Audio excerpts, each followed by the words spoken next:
Good evening and welcome to Lincoln Middle School's newly renovated LRC. Isn't it beautiful? Yes. We're very proud of it. We're very pleased also to be able to open this school to a community-sponsored event.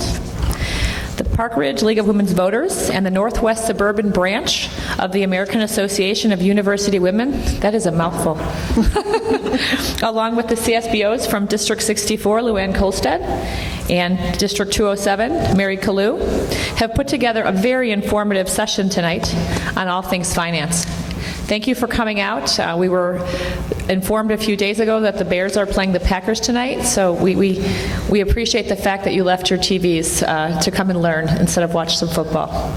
So it is also my pleasure to introduce our keynote speaker tonight, Dr. Tom Kirsten. Let me tell you a little bit about Dr. Kirsten.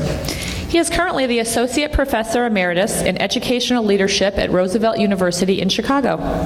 Prior to his university appointment, he served for 33 years as a public school educator in Illinois, including 28 years in school administration.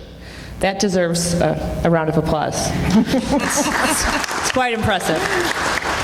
For the last 11, he was superintendent of schools in neighboring Skokie School District 68. Dr. Kirsten is the author of numerous books, Taking the Mystery Out of Illinois School Finance, which he'll be focusing on tonight. Other books include Stepping into Administration, How to Succeed in Making the Move. He uses that book with our newly hired administrators as he works to be their mentor.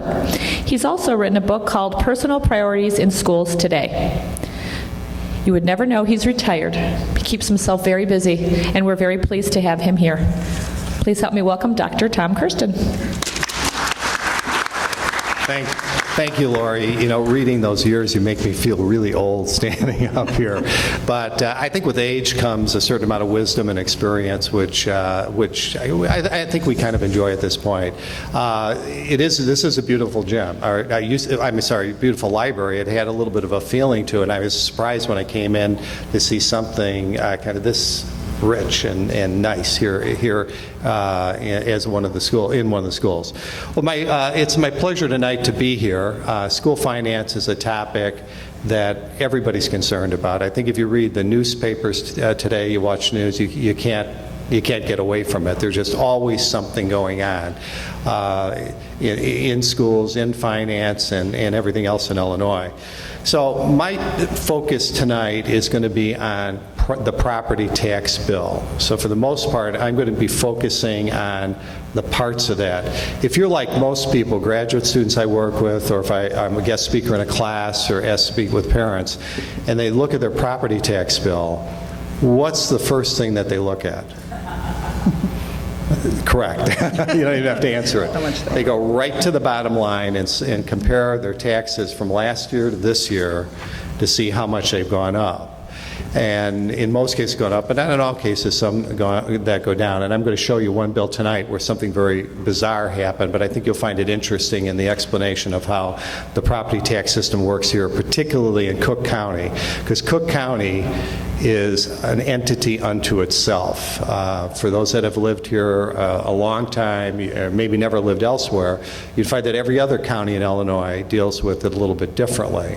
So we're going to focus tonight primarily on the Cook County bill because that's the one that you deal with. So what we're going to want to take a look at is this in a little bit of detail. But before I do that, I'd like to give you a little bit of an introduction on school finance. It's actually a very simple topic. You know, it's merely a matter of balancing revenues and expenditures. It isn't any more complicated than that. The problem comes in when you have limits in some, control of some parts, and not control in other parts. Let me give you an example. Let's say that you had a son or daughter who graduated from college a couple of years ago, started in a position making $60,000 a year. Let's assume that it was a pretty stable position at the time, a lot of opportunity for growth. And your child had expenses that equaled about $40,000 a year. If you looked at that and you said your revenue is 60, your expenses are 40, you'd be pretty happy with your kids. Actually, I wish some of my kids would have followed that scenario along the way. But you'd be pretty happy because you'd feel like your child is saving money. You know, if they're smart with their resources, they're going to be in pretty good shape. They're putting away money for retirement and their 401k, and you feel real good about it. But then all of a sudden, there's some downsizing at the corporation, and they lose their position. You know, it's probably something people really experienced a few years ago during the financial crisis. Well, suddenly that child no longer has the income coming in. So what are they going to do? Well, they have a lot of options. They can go back to the savings and use some of their savings to get by. They can get a part-time position temporarily, like they look for a position. Maybe they're in good shape and they have a skill that's in high demand right now, and they can find another position either at a similar level or even a higher level. Or in some cases, maybe they can't, and they're kind of stuck for a period of time. Another option, they could ask their parents to give them money. That's here nor there. On the other hand, they would probably then look at their spending, and they'd look at what their expenditures are, and if they were worried about it, they might decide, well, you know what, I can do without a new car. I was going to buy a new car next, I can get by.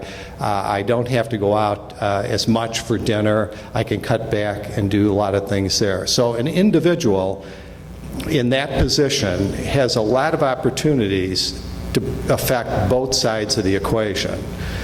Now, for schools, here's where the problem comes in. In schools, there's not a heck of a lot you can do on the revenue side. You know, you can raise student fees 5%. That has almost no impact on a multi-million-dollar budget. So schools can do very little on the revenue side. All of their activity has to be on the expenditure side. So then what happens in many school districts is if you don't have sufficient reserves, a very, very good set of reserves, as things begin to deteriorate, then you have to decide, well, what are we going to cut? And if you're like most parents, you know, and even as a grandparent, you know, we want our kids in the best schools. We make sure that their parents live in those kind of environments. And in our case, we're lucky they do. We want everything for the kids. We don't want to see that they're going to cut the band program, cut the art program, increase class size to 30 in a class. You know, we don't want to look like Chicago, for example. So what happens is if the district's put in the position that they can't raise revenues and they see this growing deficit, then they start to really have to look at the expenditure side, and that brings out all kinds of opinions and all kinds of reactions in any community that's out there. So what you see with school districts is they tend to look at 5-year projections, and just as many businesses do, and really think about the decision making as they go along, so they can anticipate and hopefully deal with most of the problems that are out there. So let me give you an example of what I'm talking about on the revenue side. Okay, these are the major sources of revenues for school districts. You know, everybody knows the property tax, general state aid, and state categorical grants. Those are changing. You probably heard a lot of information or hearing things in the community in the state of Illinois about a new state finance formula. These are going to change. Their impact on your district at this point is a little bit unknown, and there's a lot of confusion. I even called the person who heads this in Springfield about 2 weeks ago because I'm revising my finance book to take out all the old part on the formula in existence now and replace it with all the new information. But we don't know exactly what is going to happen with this. And we also don't know if we're promised that we're going to receive all the dollars that we are, because the history is that when the state doesn't have money, what do? They just say, we don't have money, and they give you part of the money. And you know, your board members and central office administrators will understand that. So general state aid, category aid are sources of revenue.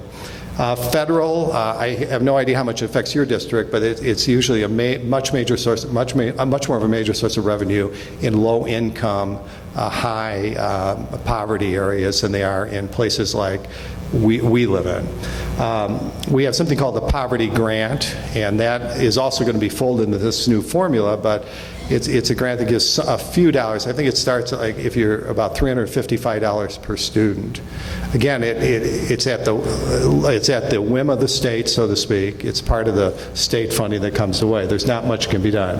We have something called the CPPRT. I'm not going to explain it, but it's a tax on corporations and partnerships and so forth, where if you have a lot of those in your district, you're going to receive more money than if you don't, and that comes directly from the state. And then you have something that you control quite a bit, that's fees that are charged students. There's usually a number of these, but there's some limits on how much those can go up, and people have all kinds of opinions about whether you should have those or not and at what level. And then finally, one that used to be a large source of revenue for school districts, interest rates. I know you probably are pretty financially astute and know that interest rates today are generating almost no revenue for school districts. I mean, they're going up slightly lately, but to a large extent they've been under 1%. So even the reserves don't generate the dollars that they used to do. So if you look at this list and you say, well, what do we have control over? There's not a lot that we have control over, and some that we don't have control over actually decrease sometimes from year to year. So that's kind of the background for the problem, and that's not my job tonight to get into details. Those, I think you'd be in my class for the next 3 weeks or so. We're going to focus on property taxes. Okay. And here are some of the terms that you're going to hear tonight. And one of the things about school finance, even though I say it's very simple, and actually a tax bill calculation is really simple. You'll see that tonight. When we get done here, you'll have no trouble understanding and interpreting your taxes and understanding how it's put together, your property tax.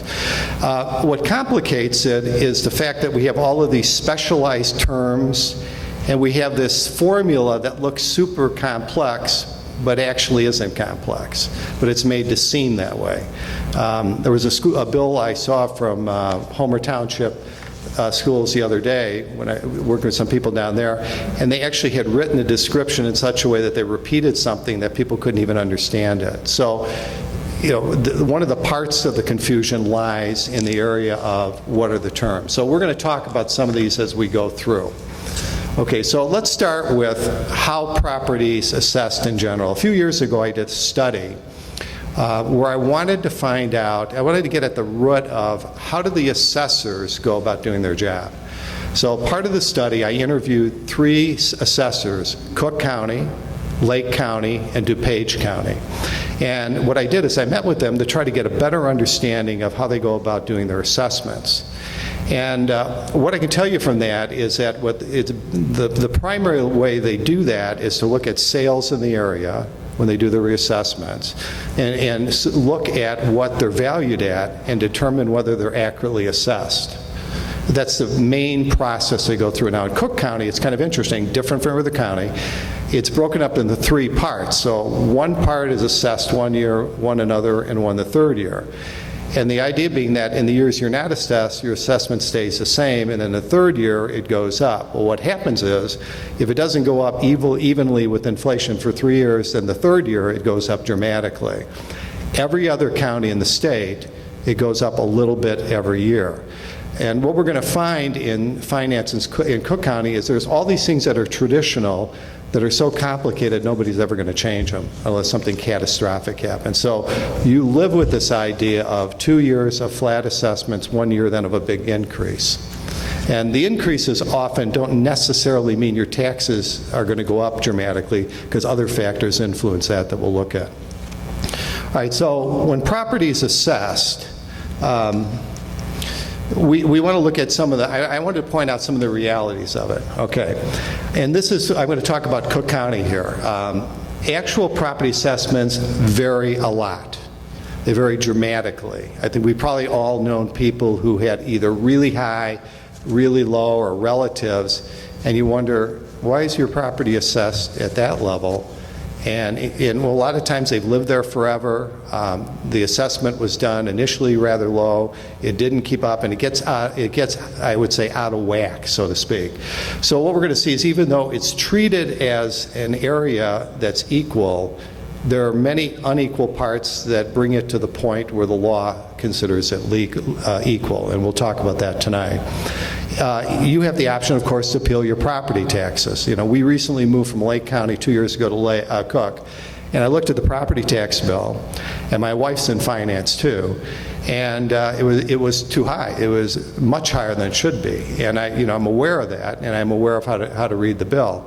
And what we discovered was that we were being way overassessed compared to the value of our home.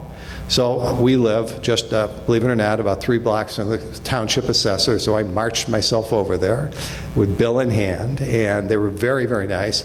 And I also brought the bill of sale, the legal document, and I showed it to them. They said, well, you're overassessed. Now, I'm telling you that, but we're going to go through this review process, because I showed them what I paid for the home, what it was assessed at, and I filed an appeal. And when I filed my appeal, I had my taxes reduced. So there are avenues if people if your assessments are not correct. There are a variety of avenues, and I found the assessor's office very good. The other thing I found in the assessment practice process is that the assessors in the collar counties are spot on. They really are. I don't know if any of you lived in other counties. If you take your tax bill in the other counties, your assessed value on what they say is your tax value, you multiply it by 3, that should be roughly what your house is worth. And bill after bill that I've looked at, and the ones we received, were always right in the ballpark. They were pretty good. And the assessors, I walked away from the study feeling like the assessors really knew what they were doing and really were on top of this situation. And if there is something inaccurate, you bring it up and people will really look at it. Cook County, on the other hand, was assessing properly dramatically lower than its real assessed value. And we'll go through how that happens tonight. And they knew it, and it's actually part of the law now, what the level that you assess property at. And again, I'll discuss how that impacts you as we go through. But I also found out they weren't being inaccurate about it. It's just that the system existed. And I looked at the assessor and I said, well, why don't you change it, make it like everything else? He said, you know what, this is Cook County. It is so complicated. If we made any change in how we assess these properties, it would be mass bedlam. He said, what we're going to do is we're just going to leave it the way it is, and then we have something we're talking about tonight called the multiplier, and we're going to let the state bring us up to the level that we're supposed to be at. So as Cook County residents, you're going to see your property assessed at 10%. And you're going to see in a few minutes that that's different from the rest of the state. But I think my overall assessment, and the article got in a lot of detail about assessment practices, was that the assessors are trying to do a good job. You know, they're professional people. They know what they're doing, and they're really trying to do a good job for you. Okay. Another item is that in Illinois, property in order to complete the formula is supposed to be assessed at 33% of its value. And all that means is that they're trying to come up with a number that we're going to slide into a formula to determine what your property taxes are. So you're going to see the word assessed value. That's the value the assessor assigns to your property.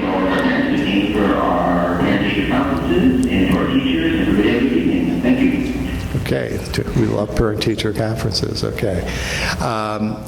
It's a value that assigns at 33. So for example, we're going to see how Cook County is. In Cook County, we're going to talk about, first of all the other counties, everybody is assessed at the same level. So if I'm a business, I'm a homeowner, whatever I am outside of Cook County, property is assessed at 33%. So if you were sitting there now, you're from those counties, and you had your bill there, I'd tell you to look at your assessed value, AV, and multiply it by 3 and tell me if that's the value of your home. It should be fairly close. In Cook, what happens is businesses actually are assessed at a higher rate than homeowners. Still, all of them below 33%. So this is a very unpopular thing I'm about to say. I might be, run out of the audience here. But Cook County homeowners actually get a better deal on property taxes than all the other counties. Because what happens in Cook is the businesses are taxed at a higher rate so that property owners can be taxed at a lower rate than they are in every other county. Now, there are a lot of things that impact that change your individual bill. I'm talking about in the gross sense, depending on what your assessment is and what TIFs are and what tax breaks are given people and so forth and so on. But conceptually, homeowners in Cook County are in a better position. My sister was a very successful real estate agent in Hinsdale, and County Line Road right down the center of Hinsdale. Anybody in here ever lived in Hinsdale? You know, it's very similar in a lot of ways to Park Ridge or places like Winnetka.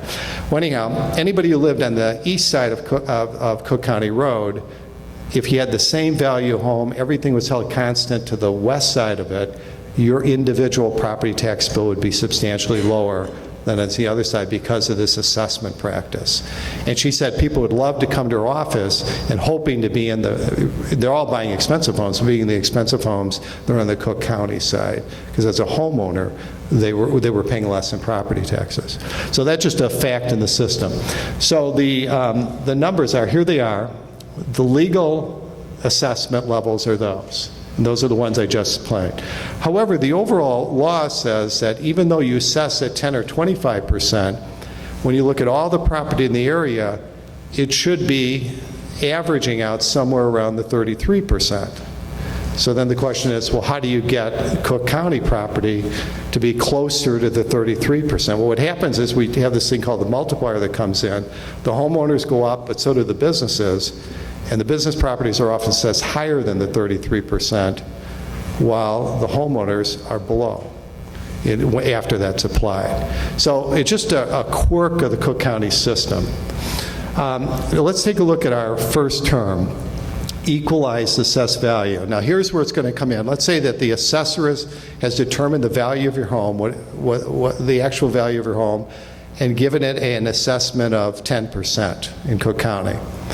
So that number is calculated, but we know it's artificially low. So how are we going to equalize it out to get it closer to the 33% when we average the businesses and the homes? Well, they do that by using something called the multiplier. Okay, the multiplier is, and we'll see this on the tax bill when I go through it later, but you're going to see something called the equalization factor or multiplier. That's the number that's used to do that.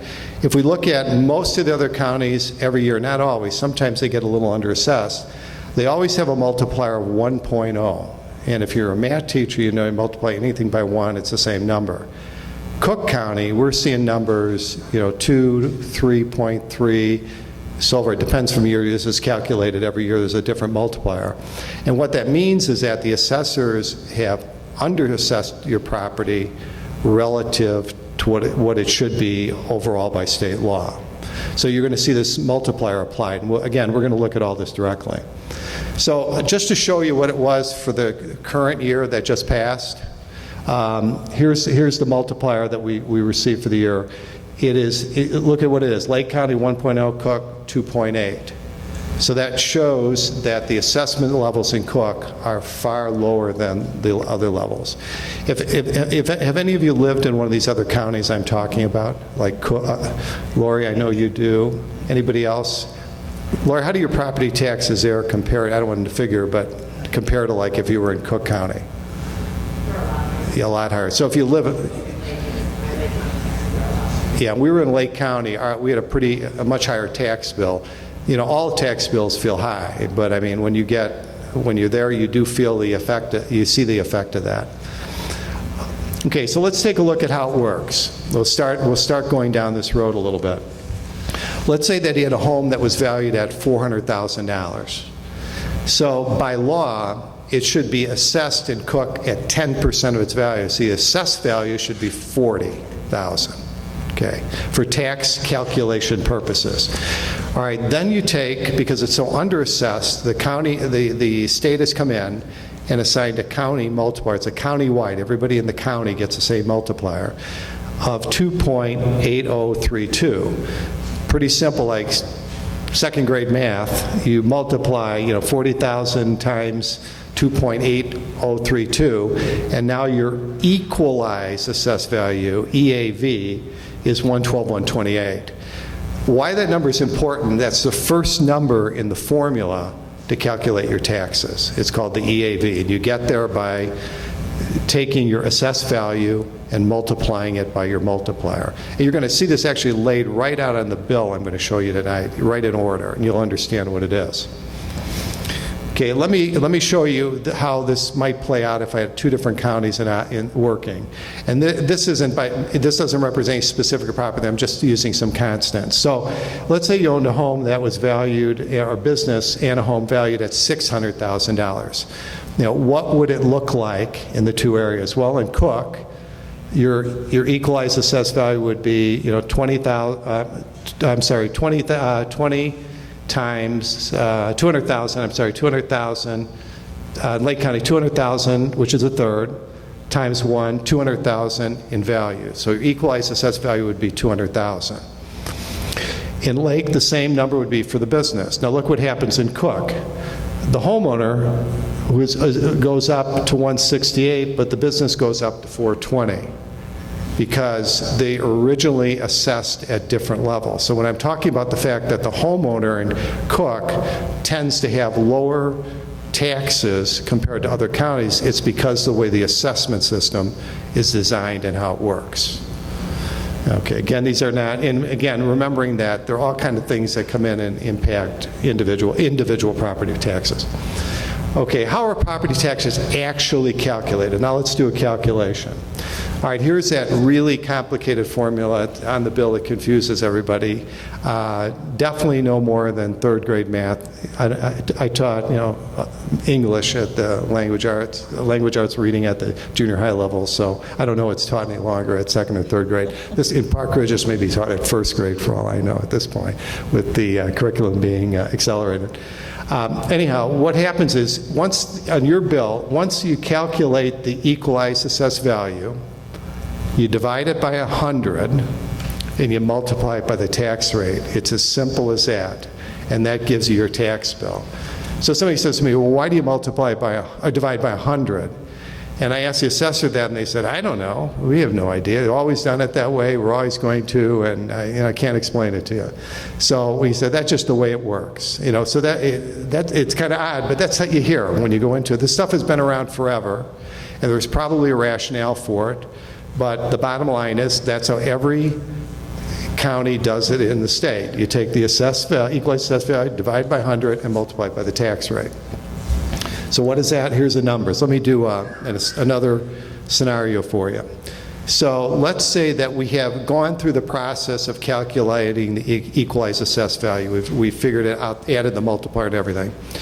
All right, you come up with 112,128, tax rate of $8 per, and what it's saying, it's $8 on every $100 of assessed value. That's what it means.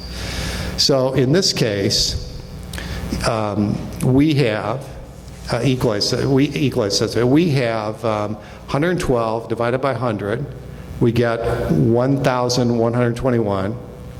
Multiply it by $8, and this taxpayer is paying $89.70 on a $400,000 home. It's as simple as that, but it's complicated when you hear all the terms and try to understand how the formula works.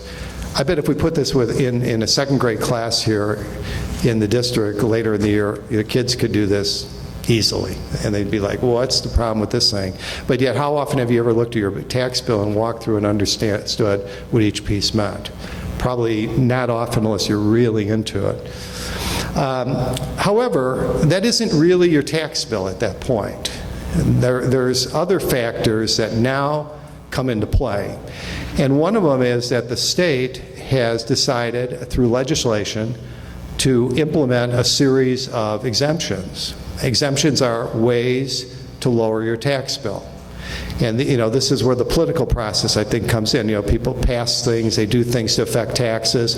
And over the years, we've had a number of exemptions approved by the state legislature, signed by the governor, and so forth.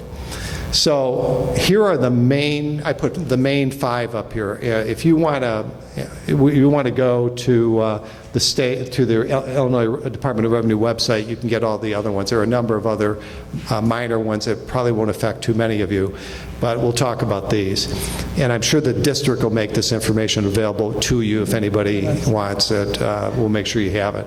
All right, so these are the ones we're going to talk about. First one is a homestead exemption. So in essence, what this says is if you live in your home for a period of time, you're the owner of the home, and it's your primary resident, we're going to give you an exemption on part of your property tax. We're going to lower that calculation we gave you before.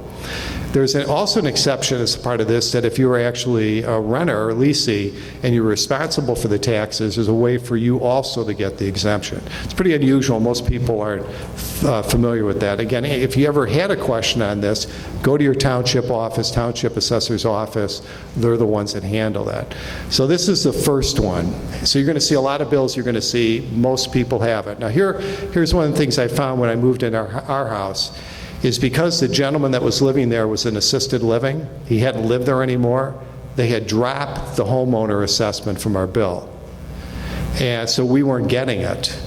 And when I looked, that was part of when I went to appeal the tax, I asked the question, I should be getting a homeowner thing, what do I need to do it? And he said, well, you have to live in the home for a year, which I knew. You have to be in the home on January 1. So next year you'll get it, but this year you're going to pay extra taxes. I think in our home it was something like $600 and some dollars. We were paying extra that we would not have paid if we had the homeowner exemption. Now here's a little caveat I'm going to give you. Every time I teach a graduate class, I teach a couple classes a year, a master's or doctorate program, and often speak to doctoral classes. Go home, if you don't have it tonight, look at your bill and see if you have it. Because people don't look. I can tell you that in 30% of my classes, one of my students goes home, or I haven't bring the bill. If it's in my class, I haven't bring the bill. If I'm speaking to somebody, I don't. They get it, and they say, well, I don't have it on here. And then I say to them, well, you're just paying for this class, because all you have to do is go to the township office, and they're also going to grandfather you back there's a 3-year limit, so they'll actually go back a couple of years and refund you the money.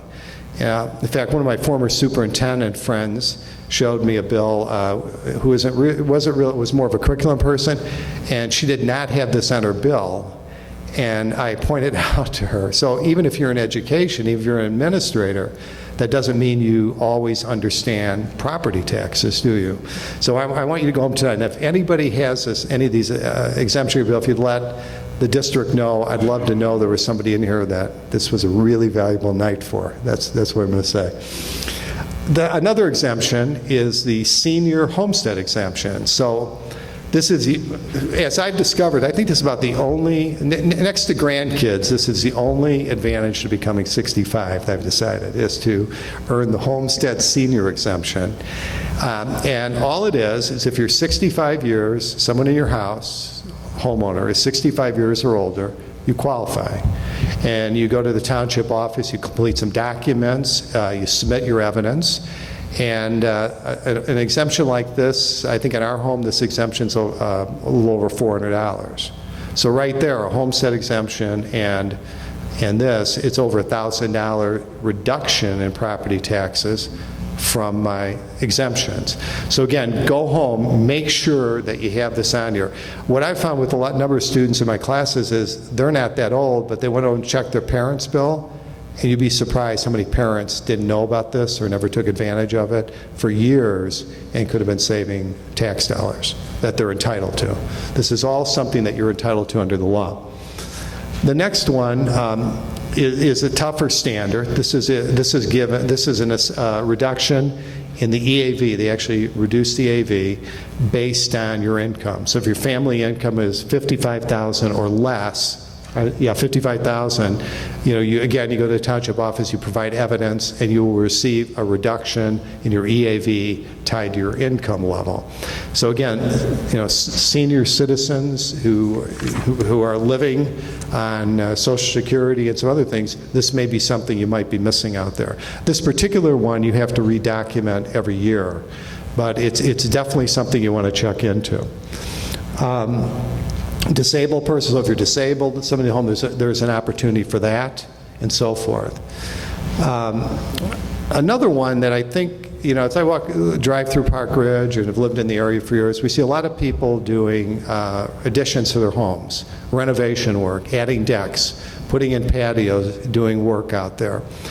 If you apply for a building permit, the county will know that you've just increased the value of your home, the assessed value of your home.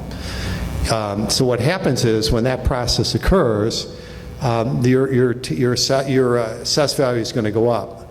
If there's good news here, it's that there is a 4-year exemption on these projects up to $75,000 improvement. So if you do have that, you'll see that you won't, the whole value will not be added for 4 years, and you'll have a reduction. Then after 4 years, it will then be counted into your assessed value. Now I had a neighbor where we used to live, and we had nice homes that were all new. And we were going to finish our basement. We had a nice English walkout, English basement, not a walkout. And when we were going to finish it, we got a permit. That's what we do. That's our business, to be, honest, ethical, and fair. Well, my neighbor was bragging to me that he was going to do that. And what happened was, you can guess the story here. He went out, he wasn't doing it, he had the contractor in, and because it was a new development, they had people from the city there all the time. Well, they looked in the window, because there's an English basement, they saw he was doing it. Not only did he have to rip out a substantial portion of the work, he had to pay a fine, and he had to have it redone, and he had to pay for the redoing of the project because he didn't do it. So, we all know people that finish basements, add things that would affect their taxes. This does not, an improvement is not fixing your home. It's not replacing the windows. It's not painting, putting on a new roof, maintenance. It's something that adds substantial value to the home. And again, it's defined more specifically in the law if you're interested. Okay, so now let's take a look at the bill itself. I was trying to get one large enough, but what I'm going to do, I'm going to show you this, and then let's see, did we have copies of this, or was this? Oh, you do have the packet. Okay, great. Okay. All right, so let's start to examine. This is a tax bill, and we know that in Cook County, when you get your first bill in the beginning of the year, it's 55% of whatever you paid the year before. The second bill is when the adjustment occurs, and so a lot of times the second bill might be a little less than the first bill. And the reason that happens is the bills go out before the county has completed all of its appeals, assessment process, everything's been determined, because it goes out earlier than some of the other counties. So they've decided to go with the model where it's 55 and then the adjustment occurs later. So that's where you'll see a difference always from the first bill to the second bill. It'd be bizarre if you didn't, that it was so accurate. I don't know what that would mean. All right, so let's take a look at what we have. So on the left-hand side here, let's see if our thing will work here. There it goes. All right, these are all the taxing bodies which are approved to levy property taxes. Okay, we see them all on the left-hand side. All right, this thing kind of works, but it sometimes. All right. Then we look at here and we see, this one is not your district, but this one is District 34, Glenview and Glenbrook High School 25, probably very similar to yours. All right, so we look at it and then we see I'll tell you what, let me look at my actual picture. I can see it here. I usually walk around and get close at this point, which I can't do here. Well, I don't think I'll be able to read it on there.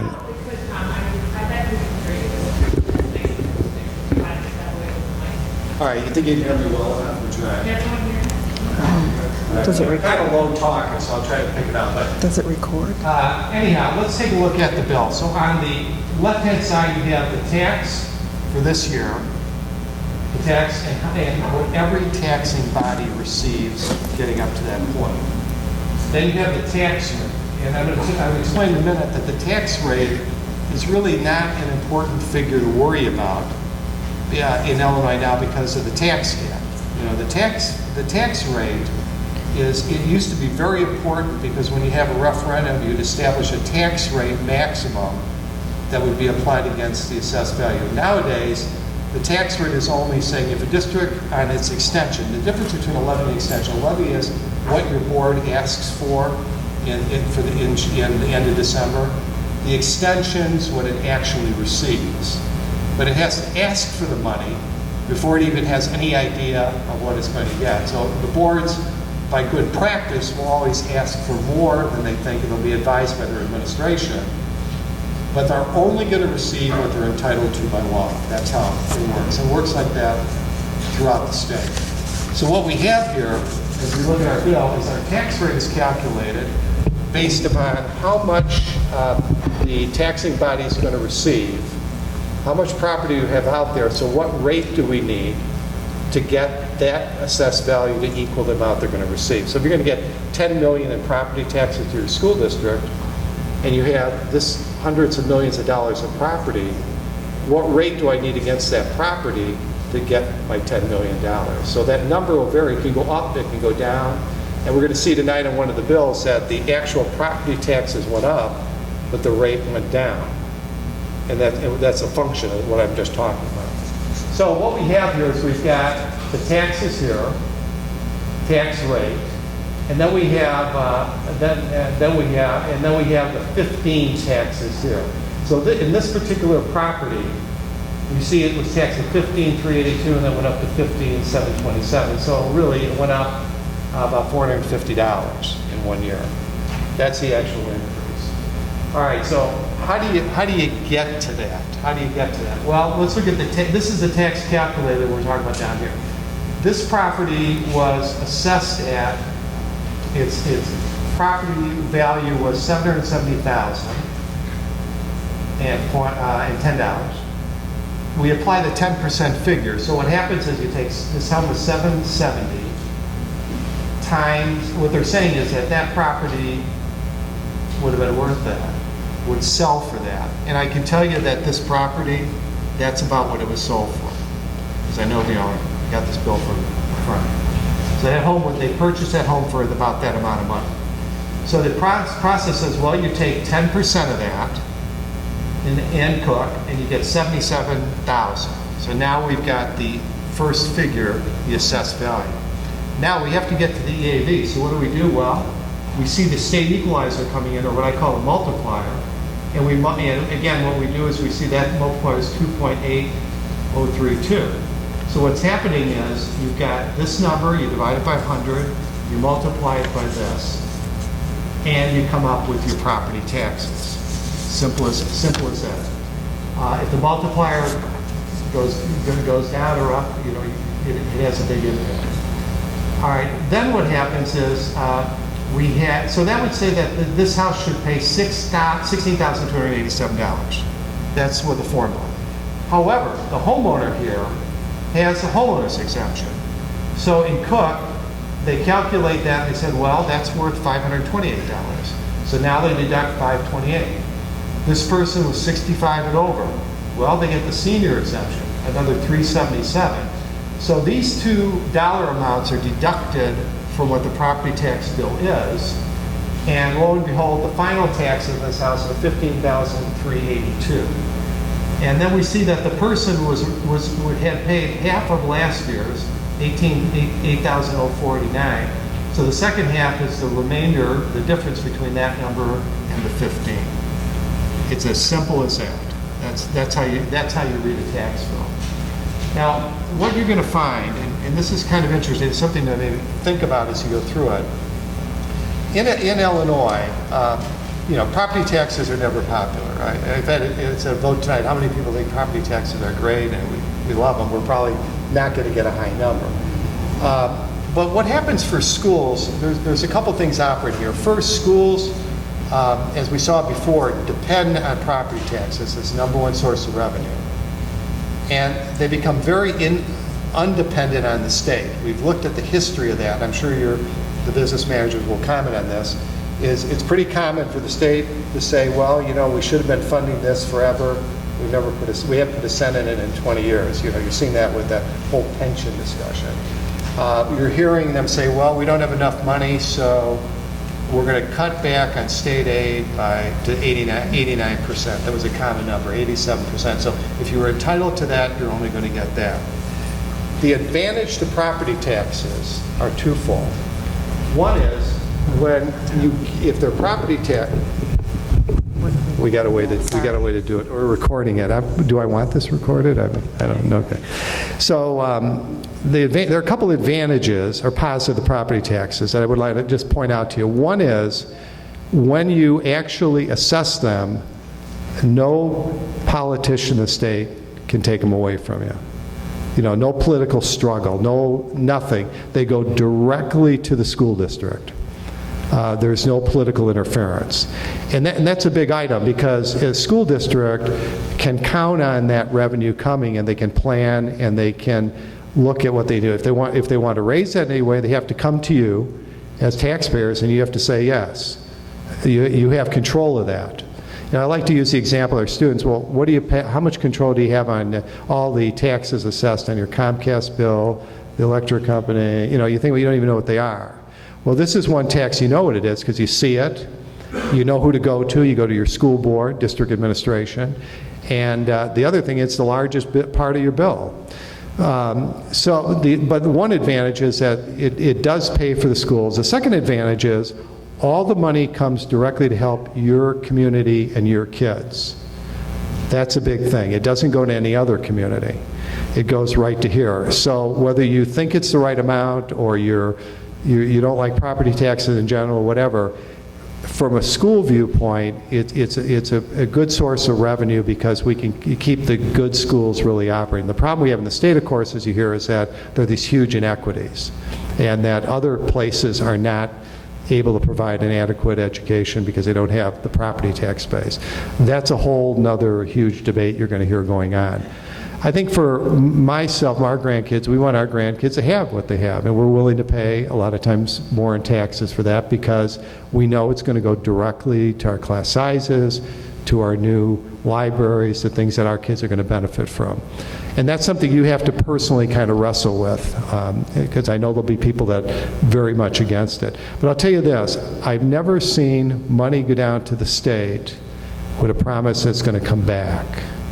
When it gets down to the state, suddenly it's political. So let's say one of the proposals that we've had out here, and I don't know what's going to happen with this, is cut the property taxes, increase income tax or increase some other tax, and send it down here. We promise that Park Ridge is going to get everything you had before. Trust us. I don't know your feeling on the political process, but to me, it's I've never seen that work. And if you think about the state, we're just one of the competing forces there, need groups that are down there looking for the limited state dollars, and they don't have enough money. It's not going to happen. They just don't have the resources. They're not going to generate enough to meet everybody's needs or everybody's wants. Let's put it that way. It's still going to fall back to local districts to make decisions. But what happens is education actually is not the number one expenditure of the state, not even close. The number one expenditure is social services.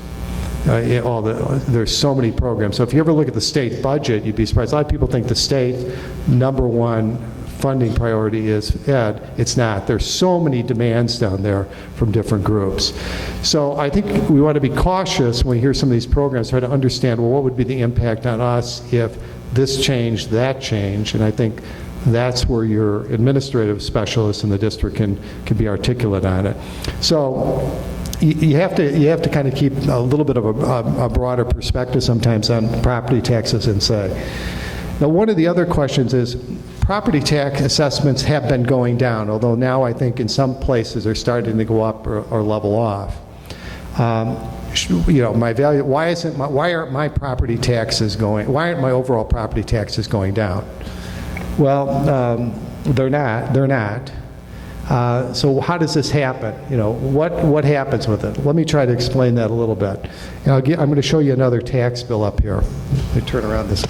Okay, this one I received from, this is a school business manager, a young business manager that I knew, who gave me his property tax bill to take a look at and analyze.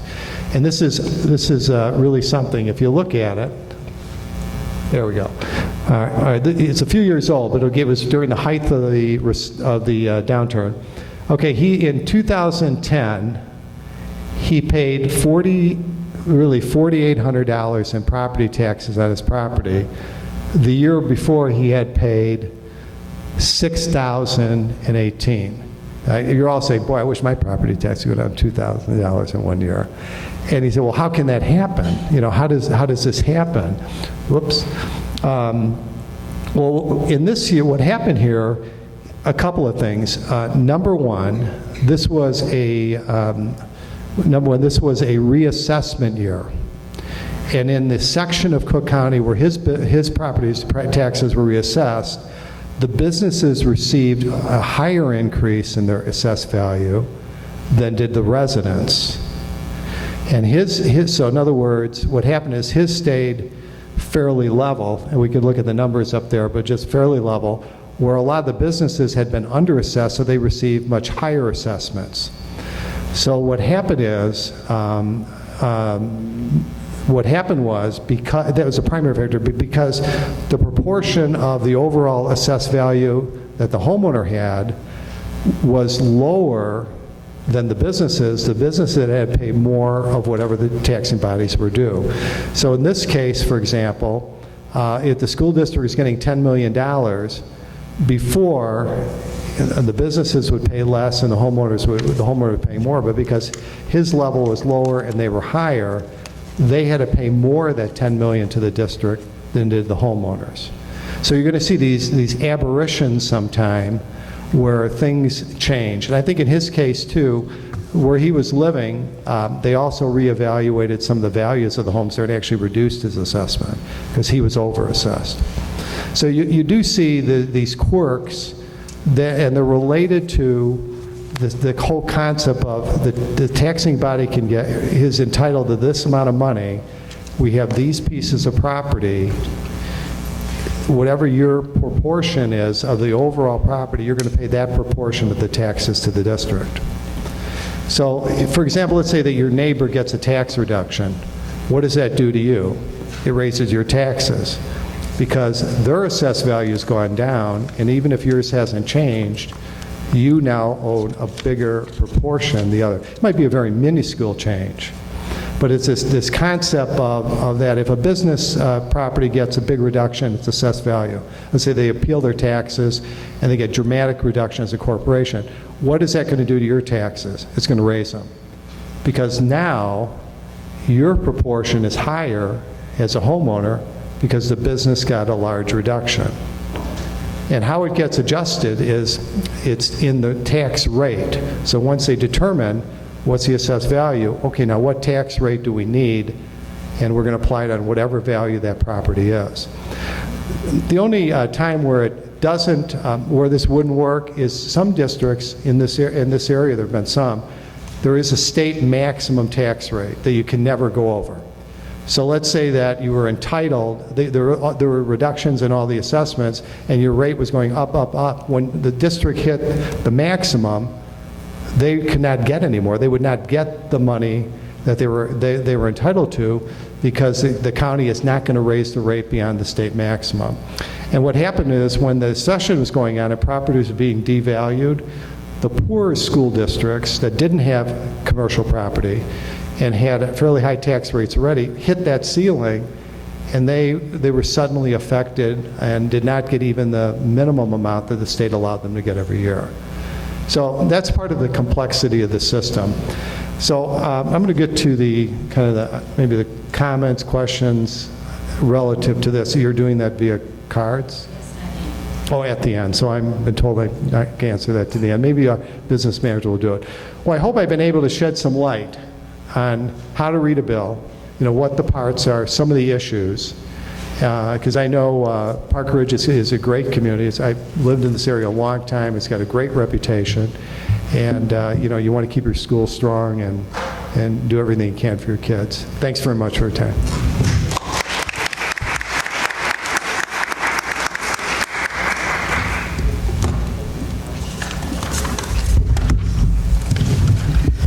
Well, we have kind of some good news, and that's that Dr. Kirsten covered some of our presentation so that we can speed up part of it. Thanks for the mic. That was a good idea. So we're going to start with talking about what are the elements, and tell me when it's your turn, of the tax bill that are outside of a school district's control. He went through a lot of them, and we'll rehash them there. The valuation is done by the county assessor. The assessment level is in county law. The equalization factor is done by the Department of Revenue, and the exemptions are in Illinois law. So the one part of the tax bill that a school district controls is the tax levy, how much we ask for of all taxpayers. We consider the tax levy, imagine if you had baked a pie. As a capped school district in Cook County, our pie can grow by the Consumer Price Index or 5%, whichever is less. It's been the Consumer Price Index for as long as I've been a business manager, since tax caps were enacted in 1994. So the 5-year average for CPI is 1.4%. So our pie gets to grow by about 1.4%. Each individual property is a piece of that pie. How big or small your slice of that pie is dependent upon your assessed valuation. So if your assessed valuation increases at greater than the overall property, the entire pie, its assessed valuation, you'll pay more. If your assessed valuation decreases or remains the same while everybody goes up, you'll pay less. It's a mathematical formula. Your value times the tax rate equals how much there is. And that's why he talked about a little bit about the tax rate is not relevant, because it becomes a mathematical calculation based on how much a school district asks for and the value of the property. So as the value of property rises, tax rates fall. As the value of property drops, the tax rate rises. So what we did is I took 6 random properties in District 207 to figure out what happened to their taxes between 2015 and 16. House A, it's 1,200 square feet. The value per their tax bill in 2015 was $160,419. The value on their tax bill in 2016 was $202,780. Zillow, I figured, why not throw in what Zillow values the property at? Because I don't know what the value of this property is. Zillow said $223. So if Zillow's right, the assessor's still a little under, but that's a pretty sizable jump in the valuation of their property. House B's 2,234 square feet. Again, saw a rather large increase in their assessment. Zillow still says that their property is probably worth more. Commercial Building C, 31,214 square feet. Value of their property in 2014 on their tax bill was $6,421,528. The value in 2016, $7.1 million. Out of all the 6 properties, this is the one that I'm probably most comfortable with the assessment on, because we had to do our own independent appraisal on this property as this property owner fought their taxes. So we're fairly certain that this value is in line with what it should be. I took a bank branch. It had on the value on their tax bill in 2015 just over 1.1, almost 1.2 million. The value of their property in 16 went down. A restaurant, a probably sole proprietor, their value didn't change. Then another house, value went up a little, still less than Zillow.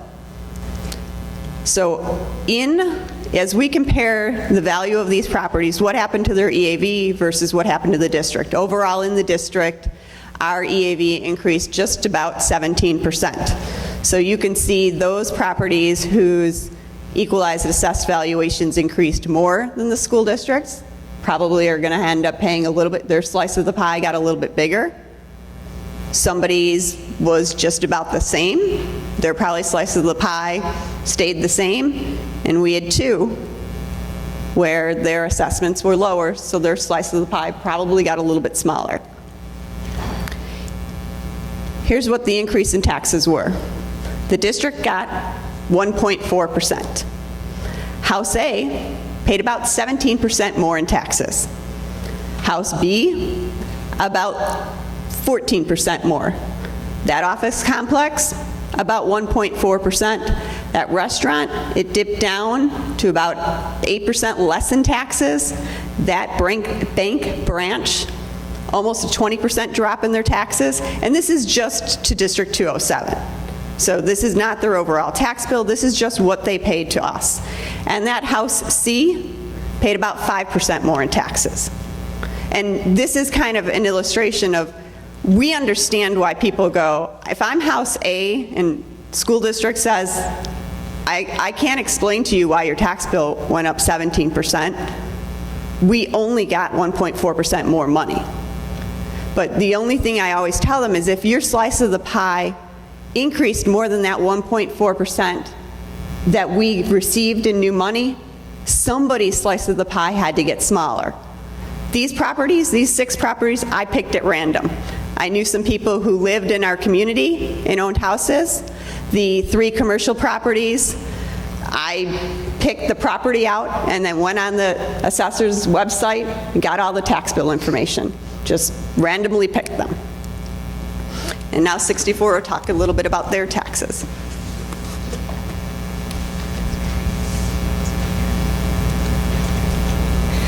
Thank you. We pretty much covered this slide. Tom covered it and Mary, so in the sake of time, I'll move forward to the next one. So what I looked at was a 5-year history of a home in District 64. So we started in tax year 2012. Is that working? Can't get it to work. Oh, there we go. It's very faint. 2012 down through 2016, with 2013 and 16 both being triennial reassessments. So this property's assessed valuation, as Tom talked about, which is the first one we come up with, you can see in 2012 was about 80,000, dropped down to a little, almost 72,000, and then with the reassessment went up slightly. Here's the equalization factor over the last 5 years, with the last one being the 2.8032. This homeowner has the homestead exemption of $7,000 on their home. So when you multiply the property assessed value by the equalization factor, you come up with the property EAV. The next column shows, this is the school district rate. So you can see what our tax rate went from, and this is per $100, right? Per 100. So in 2012, it was 3.659.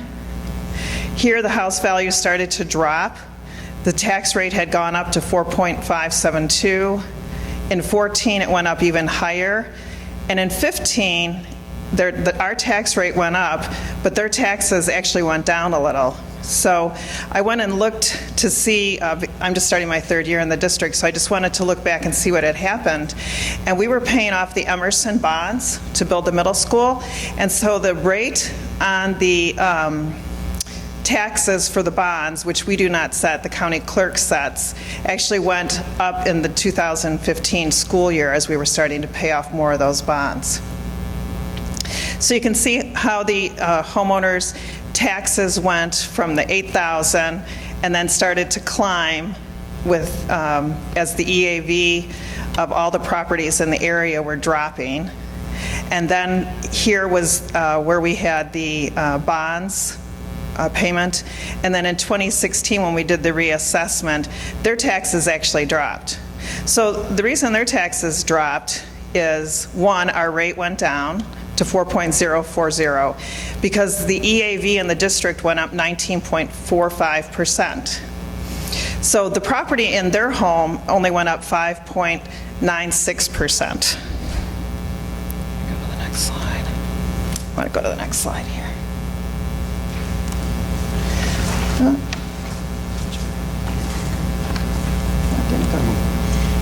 Clicker. Oh, you. Clicker. Clicker, sorry.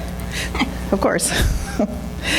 So as I said, the total taxable value in District 64 went up by 19.45%, where we had seen in some of the other years our EAV was going down by 8%, 13%. That increase is inclusive of the 5% increase that occurred in that equalization factor that we talked about.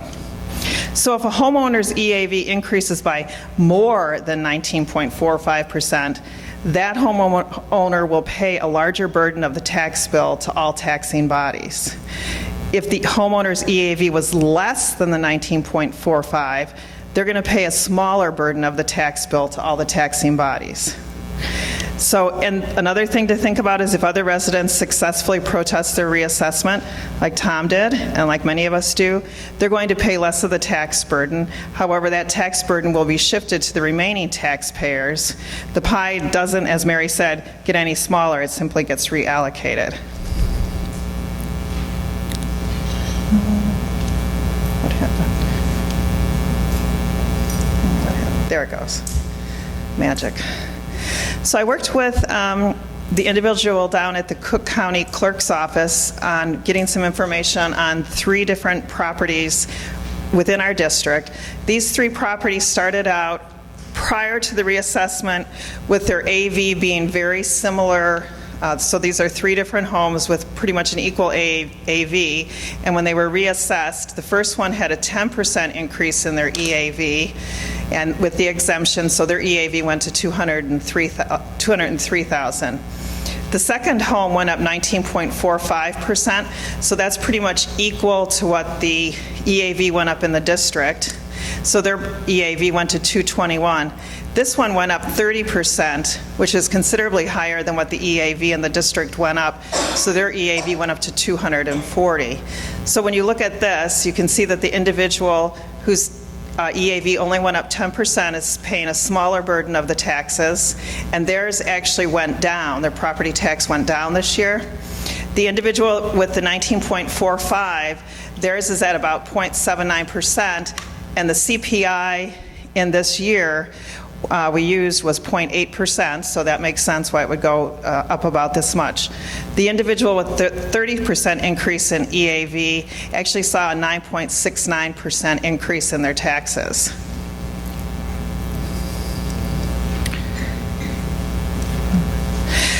This was just one other thing I wanted to show the audience is I compared us to the Demystifying School District 62, which is a neighboring district to us. What I'm showing here is the difference between our communities. If you look at the first set of numbers here, come on, the residential, we got one that's, I can't get it. So in the first chart, you can see the residential valuation, as Tom said, and Des Plaines being considerably lower than the Park Ridge area. However, if you move over to the right, you can see the commercial valuation in Des Plaines versus, what happened? I think those numbers got flipped, I'm sorry. The commercial valuation for Des Plaines should be the $181 million, and ours is the $529 million. I'm sorry about that. The industrial valuation in Des Plaines is also much higher than ours, and they have a much higher railroad valuation. So then when you come down and look at the tax amount, the total tax amount that we receive versus the Des Plaines School District, you can see that the residential tax amount in Des Plaines is not quite half, where ours is considerably higher and is 88.82% of our total taxes that we received. And you can also look over at the commercial tax amounts for Des Plaines and Park Ridge and see the huge disparity. So this is when, communities make a concerted decision that they're going to be all, pretty much all residential. Park Ridge does not have a lot of industry in it, so the taxes the burden is on the homeowner taxpayer, where in Des Plaines, they have quite a bit of commercial and industrial within that district. Now, you might say, how does Des Plaines run that school district on 67 million? It's a considerably bigger district. We checked today, and just from the state alone, Des Plaines receives over $8 million in funding from the state, and Park Ridge receives a little over $3 million. So that district receives a lot more help from the state and from the federal government than we do. Okay, Mary.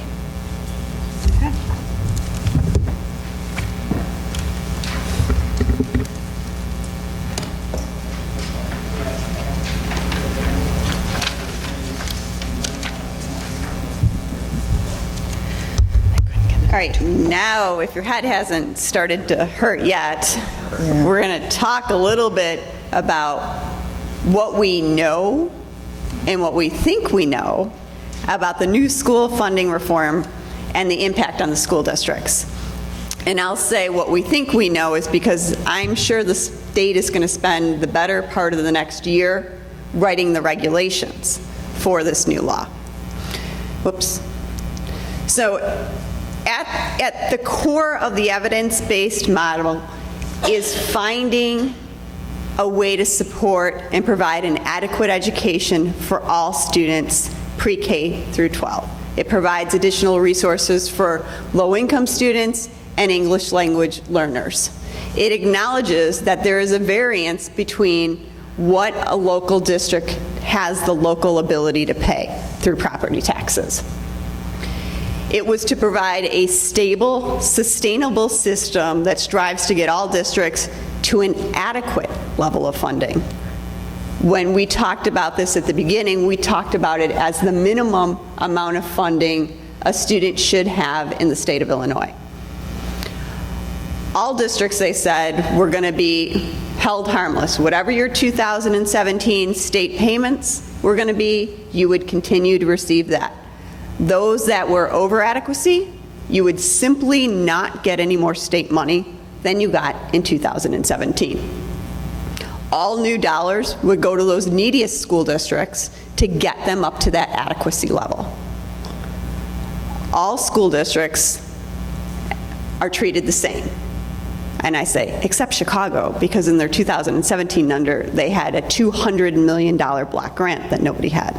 They get to keep that, but all school districts will be treated the same. So what does that mean? So this model takes in 27 key elements of what they define as adequacy. It takes into account class size and how many teachers you need, takes into account a minimum level of maintaining a school building, what you need for support staff, what you need for a principal. So all of these 27 components, what your low-income population is, what your special ed population is, and it, poof, produces your adequacy number. It then takes a look at your local capacity, your property taxes, and your corporate personal property replacement taxes. ISB then worked their magic and ran some preliminary numbers. And what they said is, poof, School District 207, your estimated adequacy level is 134%. But we were like, okay, that sounds about right because we know that we provide more than an adequate level of education. I would argue that most school districts in this area provide more than adequate. If I went in and told my board, good news, our test scores are adequate, they would say, that's not good enough. You know, we've always beaten the state average. We've always expected a level of performance from our student that far is superior than what the state would say the average is. So we attribute that to everything that we give, all of the opportunities, the academics, the athletics, the fine arts programs, the facilities, everything that we have, and our EAV. We have been fortunate that we have property values in this area that can support a high level of education. So they've deemed us in Tier 4. They've said, well, okay, remember we told you we weren't going to give you any new money? We mean that we're only going to give you 0.1% of all new money. And my suspicion is they said that because then if they put new money into the school funding formula, they can say, every school district got more state funding. We just asked these tier 4s to split 0.1 of 1%. So this is what our new base funding model is going to look like. These are the components. It takes all of our general state aid, 63.38% of our English learner money. Why 63.38? I have no idea. I have no idea how they came up with that number. All of our special ed personnel, our special ed funding, our special ed school, and so we should be getting now about $5.6 million from the state forever. It's not going to increase until they fill that equity gap, but that's what we're going to get. And this is how District 64's works.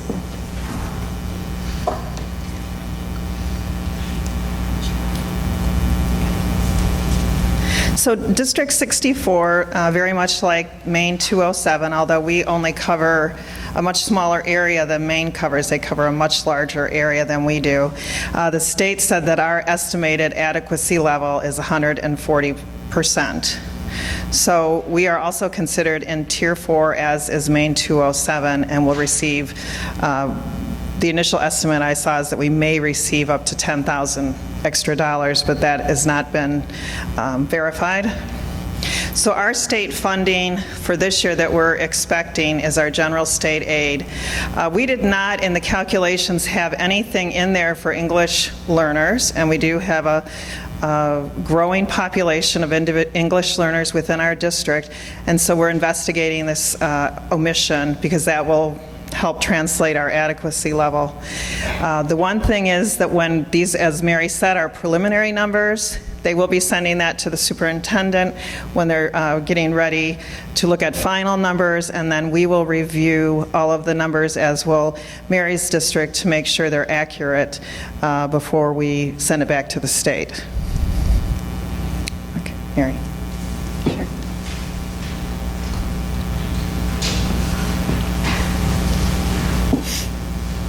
So, and I actually worked with some of the people who put the state funding formula together, and we sat in a room and we talked about the purpose of the formula.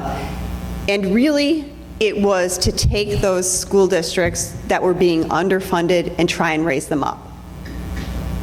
That's a goal that we could support. We looked at the funding formula and we were like, sure, there's flaws in it. There's a whole lot of things that I think should be different in that formula, but really if you're just going to use this formula to assess how we're going to raise up that bottom, then it makes a lot of sense. So one of the key things to point out is that the General Assembly has only funded this for 2018. They've said if there are insufficient funds in the future to cover the base funding minimums, we're going to take it out of the Tier 4 school districts first, which both 64 and Maine 207 are in Tier 4.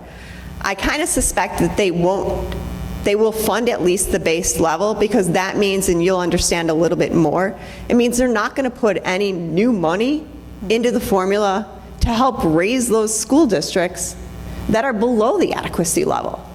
So I would find it hard to believe that they spent all this time and energy to come up with a formula that they're not going to use. But stranger things have happened from the state.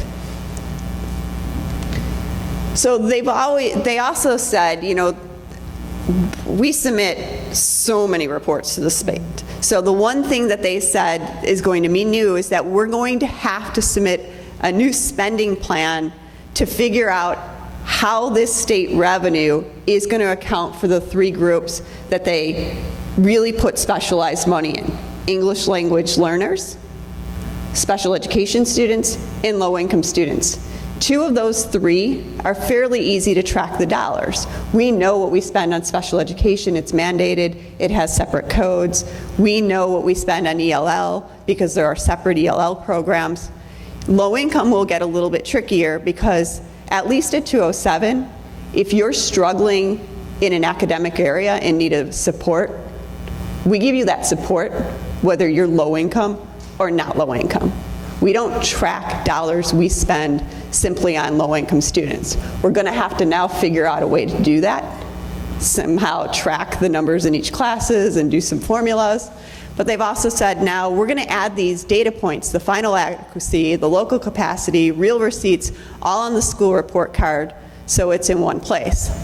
They're also going to change to one of the greatest systems they ever did, which is the Employment Information System, EIS, which I really think when they almost figured out after 6 or 7 years how to get the data out correctly, they're going to change it. And that's a system that we are required to report on by employee position and salary data, and then they do conversions, because if my teachers work 185 days and teachers in this school district work 176, they magically kind of correlate all those days and come up with an FTE for people. So they also said, but we're going to give you a break, school districts. Districts can determine the frequency of physical education as long as it's a minimum of 3 days per 5-day week. This is probably good for elementary level kids because they have specials that they rotate in. At the high school, you have PE 5 days a week as part of a 9-period day. If you don't go 2 days, we have to figure out where, I mean, it just doesn't make a lot of sense, that 3 days for us. But okay, we'll take it. High schools, you also now can contract with those third-party driving education schools to do your driver education. Okay, we're not really sure that's something we would want to do because we value our teachers teaching our students, but we might do that. And we're going to give you a streamlined process in which to request those waivers from us. So they're going to reduce the paperwork a little.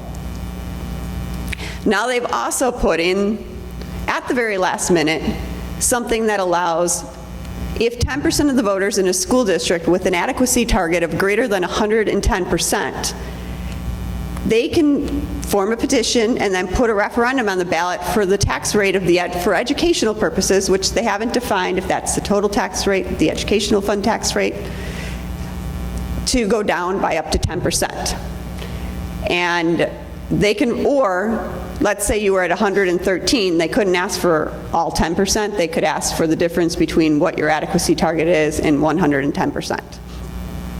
They further went on in the law, and we think this is how the law reads, that the referendums can only be held and considered in consolidated elections on odd number of years. So that means that that's April of 2019 if we calculate the next odd numbered consolidated election. And then, if the referendum fails, we're not sure even if the referendum passes, then it can't be repeated until after 2 future consolidated elections. Well, then you add 2 more years, so then that's 6 years, right? So that's kind of what we figured on this piece. This will be part of the rules regulations. And this is the piece where I can go, wait a minute, that formula, which I knew was flawed on the front end, but was told that the only really what you were doing with this formula was bringing up those school districts that were underfunded, and I knew there were flaws. If I knew that this is how the adequacy target was going to be used, then there'd be a lot more discussion on what should be in that adequacy formula and how it should be maintained.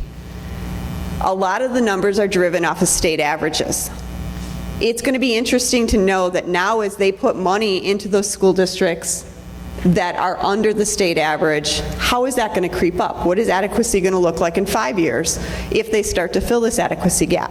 As a high school district, we were like, yeah, their numbers for extracurriculars and our programming and how much it costs to maintain our building, they're not accurate, but once again, they're only going to use this formula to determine how to generate those new general state aid dollars. So if our goal in the state of Illinois is to provide an adequate level of education, this was a formula we felt that we could support until this language.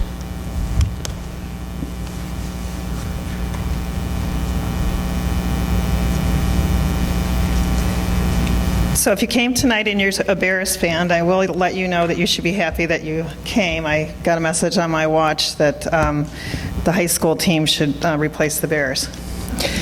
So I see we have a Green Bay fan out there. I'm sure she's really happy. So what does the adequacy target mean? So this new adequacy model establishes our staffing and expense ratios to provide, and I want you to understand, a minimum level of resources. And this is just to provide an adequate education to the students based on this evidence-based teaching practices that we've been talking about. Each district's local and state resources are estimated and compared to its adequacy target to calculate a percentage of adequacy represented by its resources.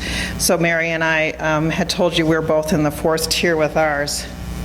The adequacy target is not designed as a comparison tool to a district's entire budget. Rather, it is effective at comparing districts statewide to established priorities by general state aid. The model does not include many budget elements, including mandated items such as early childhood, low-incident, high-cost special education students, transportation, capital maintenance and new construction projects, and existing bonds that districts have.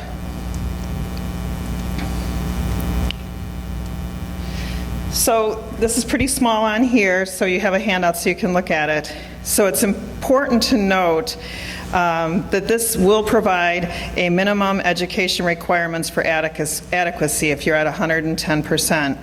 And therefore, it doesn't include many of the programs and initiatives that communities have added to improve student performance.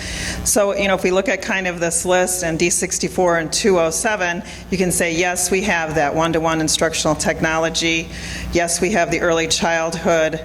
Yes, we have extended and gifted programs. At the high school, I'm not sure if you guys have, they have the vocational ed and extensive career programs, dual credit courses at your high schools, and at 64 and 207, they both have very robust co-curricular and student activities because we are educating the whole child. And facilities based on modern instructional practices. So are buildings air conditioned? Yes, our buildings in this district are now all air conditioned. I believe 207 is also air conditioned. And additional support services for our at-risk students. As Mary indicated, they provide those services. And in District 64, we also provide additional support to our at-risk students. So I want to give credit to Dr. Mike Jacoby from the Illinois Association of School Business Officials. This is actually the chart from a webinar that we attended. And this is kind of like what Mary was talking about in filling up the adequacy target, okay? So if you look at that child number 1, you can see the light blue line is the local capacity. So if you looked, we were probably very close to number 1. So we're filling up that adequacy target, you know, quite high, where District 2 and 3 are filling it up considerably less. So now the base funding model minimum, how much does the state currently contribute? So both District 207 and 64 don't receive as much money as neighboring districts. Like I said, Des Plaines received about $8 million this coming year, where we're at about $3.3 million. So you can see where the state is filling in District 2 and District 3. So now we can see where that gap to adequacy is, okay? We don't really even have a gap, but you can see kind of how much is needed, you know, basically to fill up these other districts to bring them to an adequacy target.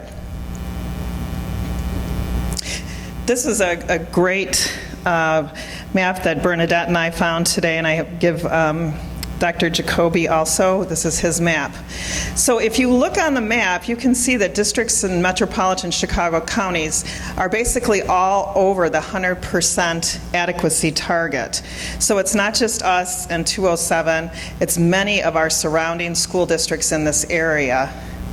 The areas that are all in orange, you get down into downstate Illinois, you have very small communities. They don't have the taxing body to help pay for their education.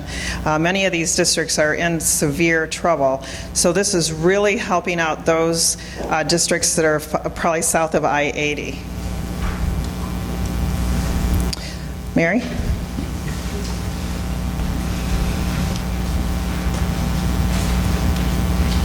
So one of the things we started doing is comparing to the school districts in our athletic conference, and we've said that those are the school districts that our parents are used, when you go to an event, you go to one of those schools. So it made sense to do a comparison. So in comparison, we're at about 134% above adequacy. Adequacy at 100%, at 110 is the purple line.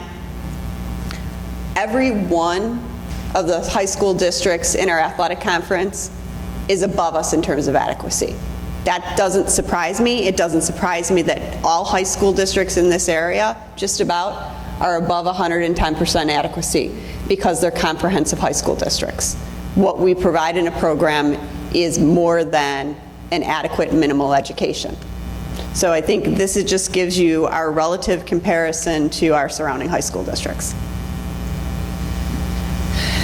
So the districts that we compared against are ones that we benchmarked when we did our teacher negotiations. You may have seen articles recently in the paper about that. So we looked at similar EAVs, similar English language learners, similar poverty levels, and similar sizes of districts. So we didn't look at any consolidated K-12. They're all K-8 districts, relatively the same size districts.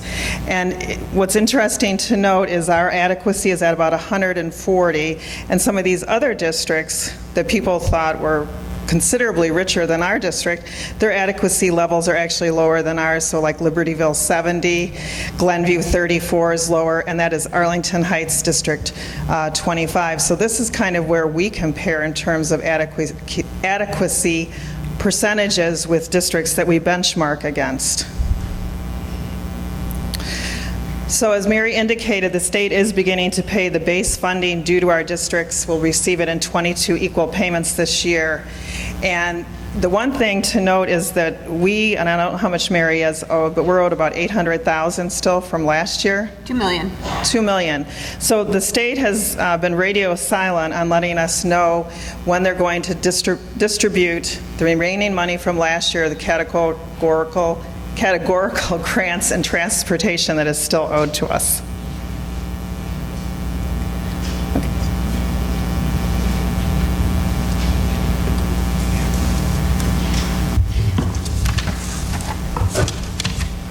I'm Rebecca Little. I'm a member of our local Legal and Room Voters, and I have the questions that you guys put on the cards tonight.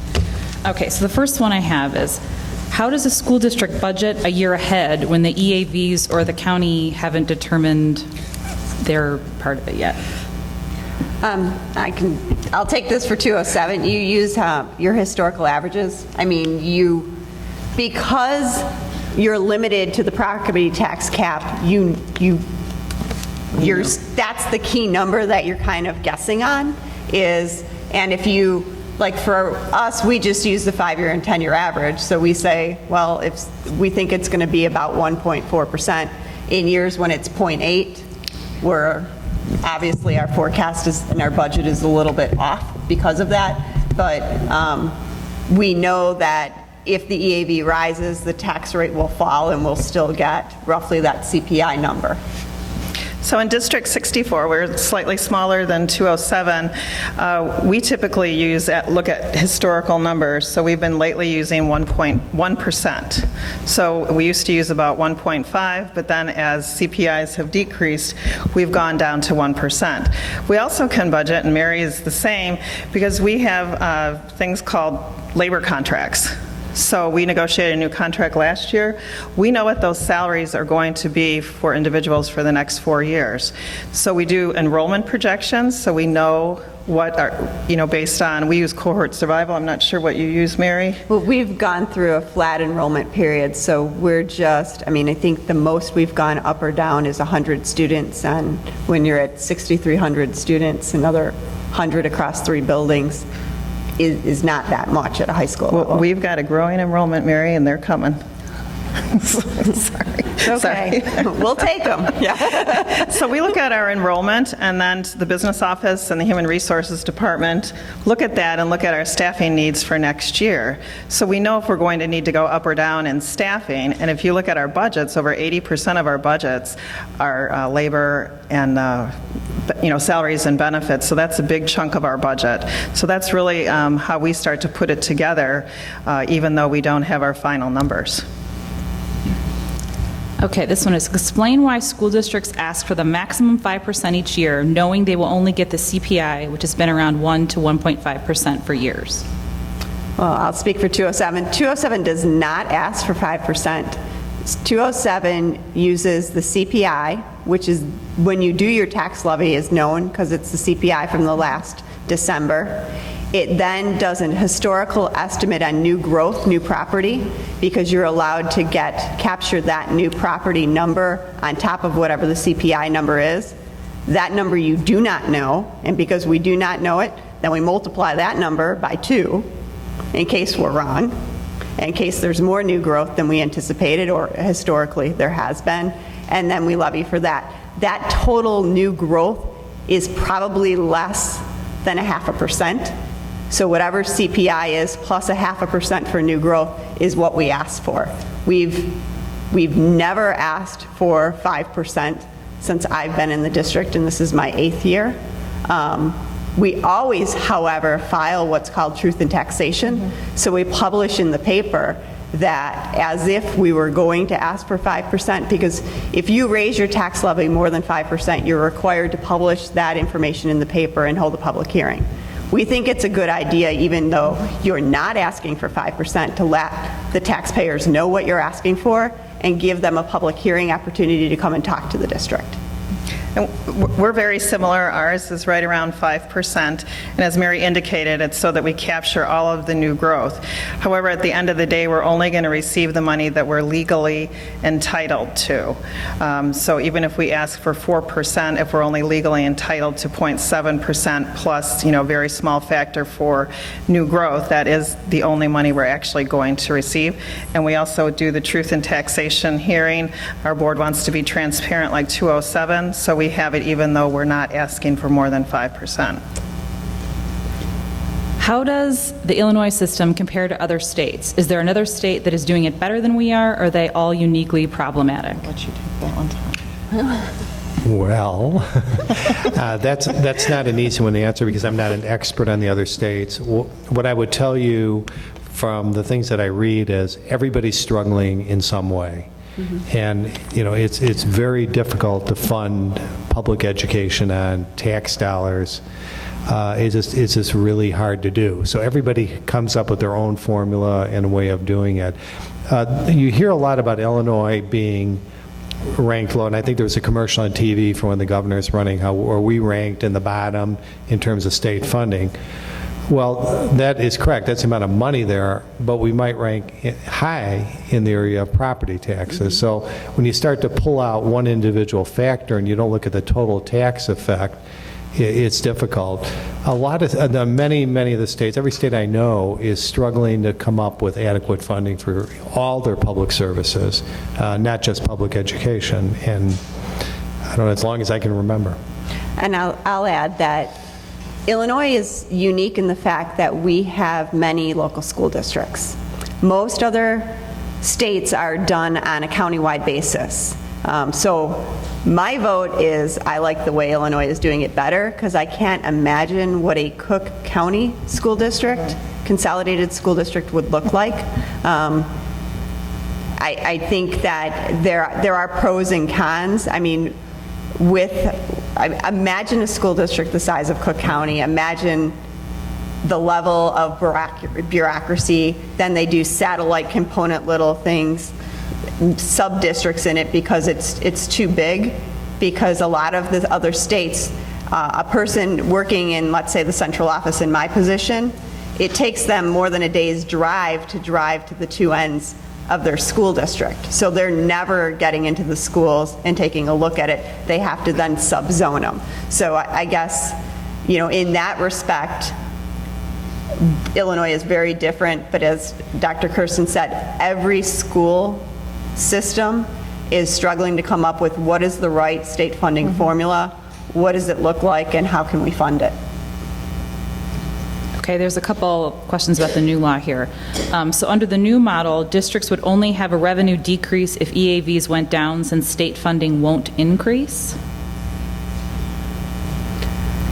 Can you read that again? I School can. districts, okay, so state funding will be so long as the state funds at the 2018 base formula, state funds will never increase for school districts. That leaves two other areas of increase.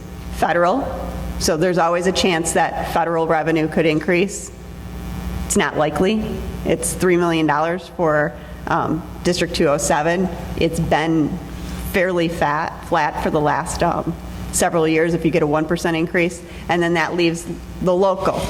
They have not touched the property tax cap in the new funding formula. So school districts will still be allowed to ask for an increase based on the consumer price index, or 5% should the consumer price index ever go above 5%.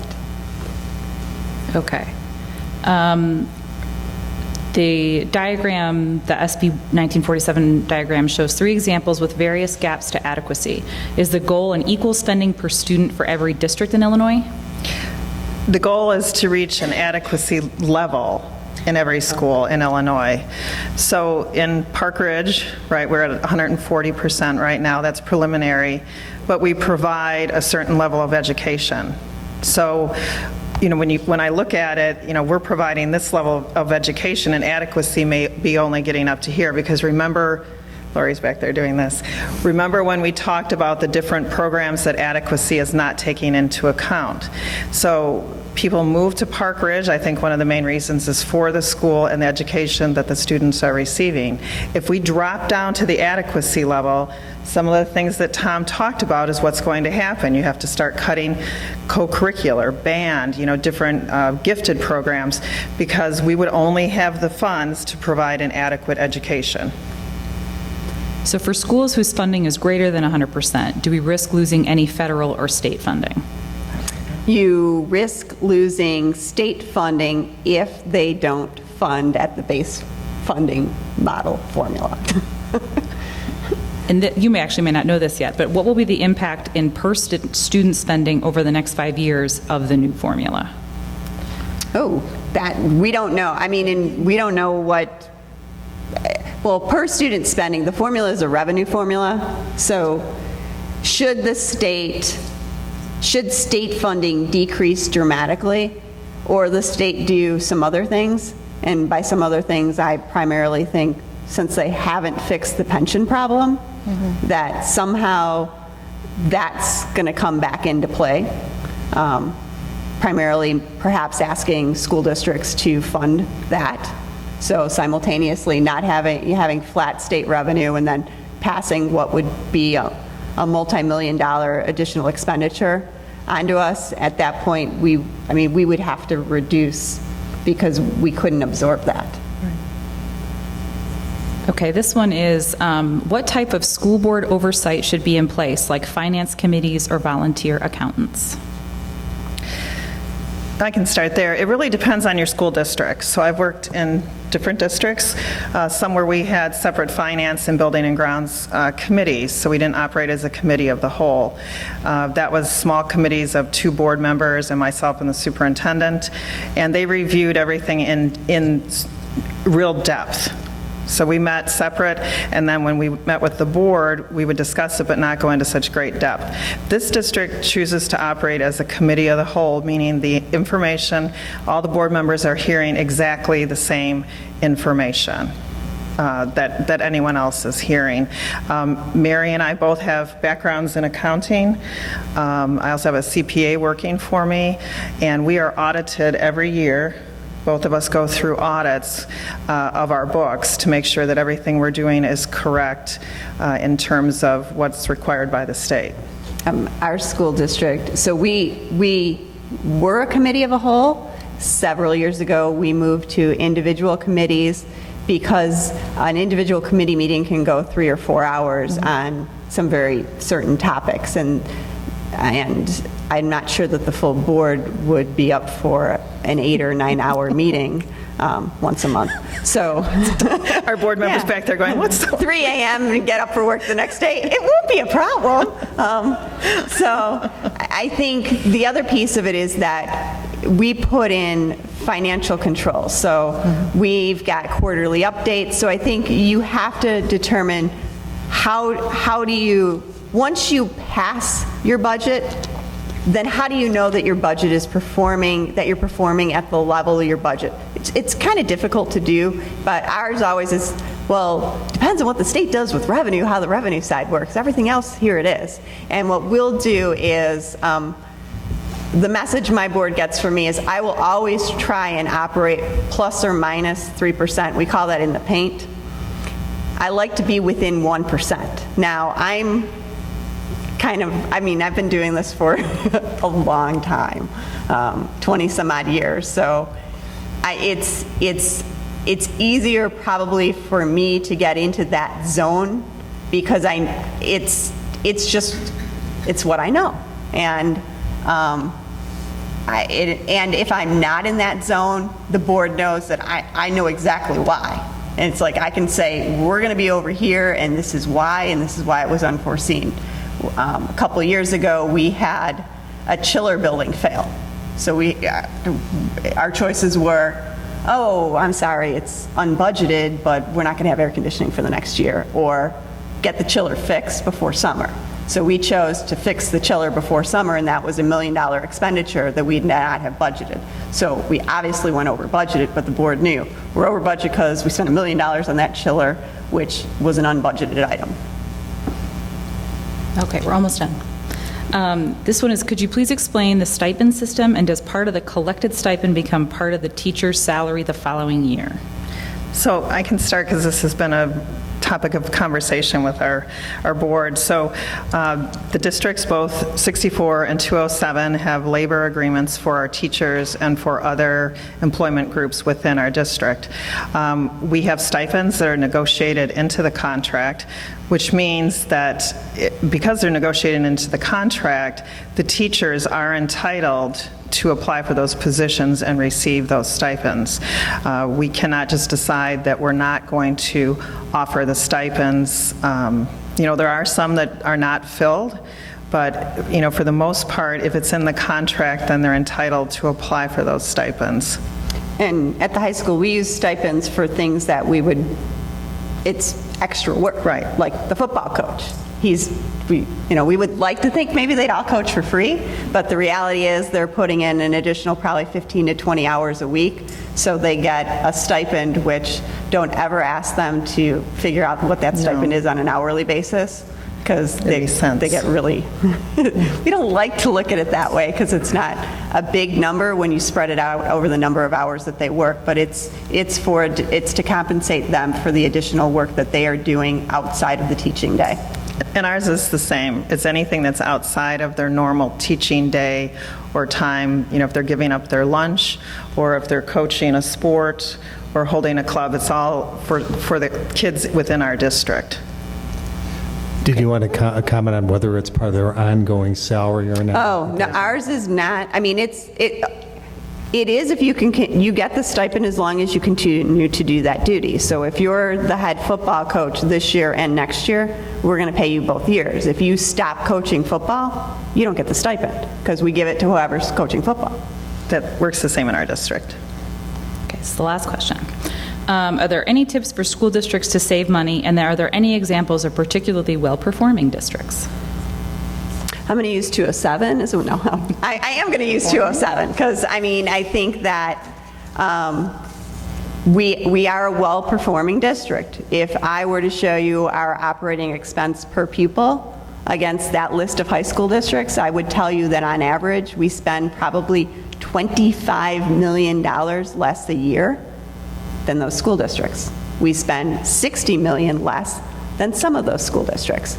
So I think that the reality for us is in order to live within the revenue constraints of CPI, you better get good at how to make a dollar go further, how to control medical cost, how to control labor cost, how to figure out how to maintain your buildings in a cost-effective way.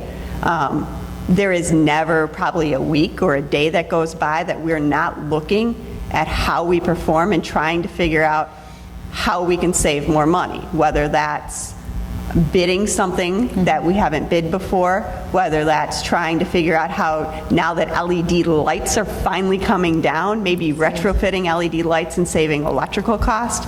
So how we save money changes because we're taking a look at what's changing and now allowing us to save money. But it is embedded in, I would say, the DNA of our culture at 207. I would say the same at District 64. This is my third year here, and our first year out of the gate, we were down $200,000 in expenditures just in overtime. So it's really looking at what your practices are and how you can change those practices to save the district additional funds. And as Mary indicated, it's bidding out things to see if we can get better prices on them. It's also when we negotiate labor contracts. If you followed our last one, we actually stretched out the teachers' salary schedule so they're receiving much smaller increases, and put in a retirement incentive program this year, resulting in a $754,000 savings in certified salaries. Right, that continues. That's not just this year. That continues into the future. So part of Mary and I's job is to always be looking for ways to save the district money. You know, if I could, let me comment on this a little bit too from my perspective. I've worked with superintendents throughout the state. I've done all kind of finance workshops. I've met them. Both downstate and up here. And I think one of the major factors in whether your district runs effectively and efficiently is if you have highly competent superintendent and business manager. Because what I've seen in some of these districts, I'm kind of surprised some of their practice, what they're doing, and the questions they're asking. They're making really critical mistakes because they don't have experts in the position. And that's why you hire people who really know what they're doing, know how to ask the questions, understand what the issues are. Just health insurance alone, there's so many things that can happen in health insurance, but you never ask the question. To give you one example, I was working in a district where we gave each of the faculty members or the employees a dollar amount that they could apply to their health insurance. And what it did is it allowed the district to raise the deductible. Well, the amount that was saved on raising the deductible more than offset the amount of dollars that was given to the employee for that benefit. Well, if you didn't have an administrative staff, a business manager in particular, that was knowledgeable, they may never even think of that. So I think it's like any business. If you have highly competent people, they'll probably save their own salary. You know, I hate to say that, I can't quantify that with you, but I think from what I've seen, really good people save more money because of the competence of what they do, and even something like not allowing the district to expend something because maybe that's not that valuable, they can help steer that decision. And so that's my take on one way, and there's so many little things you can do. I'm sure from what I've heard here that the districts are doing those. All right, and that was the last question.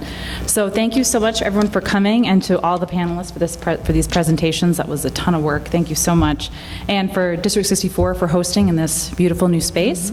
I want to acknowledge our other co-sponsors. We have tables on the way out because we're both seeking new members. The American Association of University Women seeks to advance equity for women and girls through advocacy, education, philanthropy, and research.